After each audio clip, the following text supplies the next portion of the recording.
para ulama tidak memakai hadis-hadis yang munkar, yang menyendiri, yang tidak ada yang meriwayatkannya kecuali dia.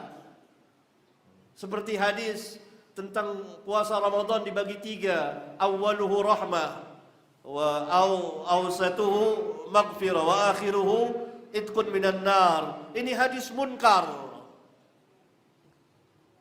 Atau hadis tentang kunut subuh terus menerus. Ini hadis bukan fadail, tapi berbicara tentang hukum. Dan hadisnya munkar.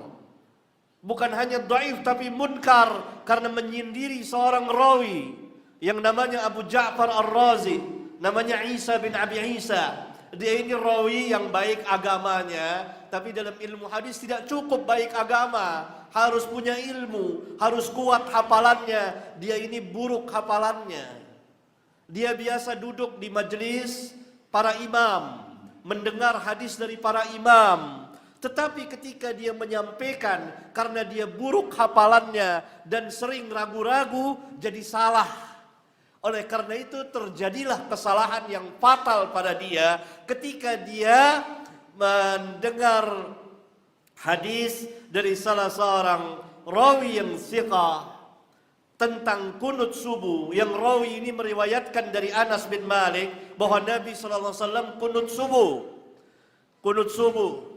Ya, dan kadang-kadang Nabi SAW lama kunut. Yang dimaksud lama kunut, lama berdirinya setelah ruku' i'tidal. Karena salah satu arti kunut adalah lama berdiri.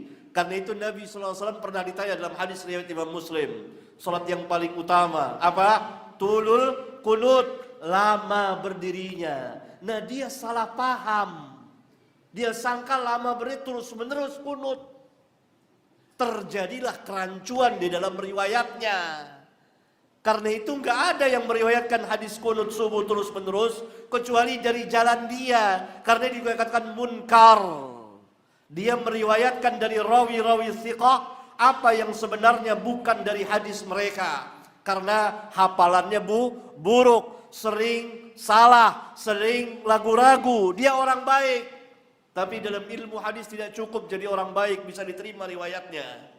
Harus punya ilmu. Nah, dia telah tersalah menerima hadis tentang kunut dari seorang rawi thiqah yang dapat dari Anas bin Malik.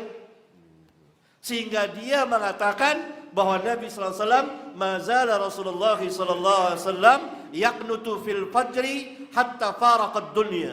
Nabi SAW selalu kunut subuh terus menerus sampai berpisah dari dunia. Ini bagian yang dia tersalah, keliru dalam menyampaikan.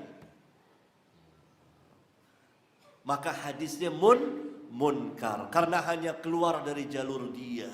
Dia duduk di majelis, memang dia duduk di majelis para imam. Tapi dia buruk hafalannya. Dia dengar hadis dari para imam yang menyampaikan, yang menerima hadis dari sahabat. Lalu ketika dia menyampaikan karena dia buruk hafalannya, salah. Seperti antum di sini misalnya, duduk di majelis sini, mendengar dari saya. Bukan saya imam ya, bukan saya ini, bukan. Ini contoh. Keluar, antum buruk hafalannya.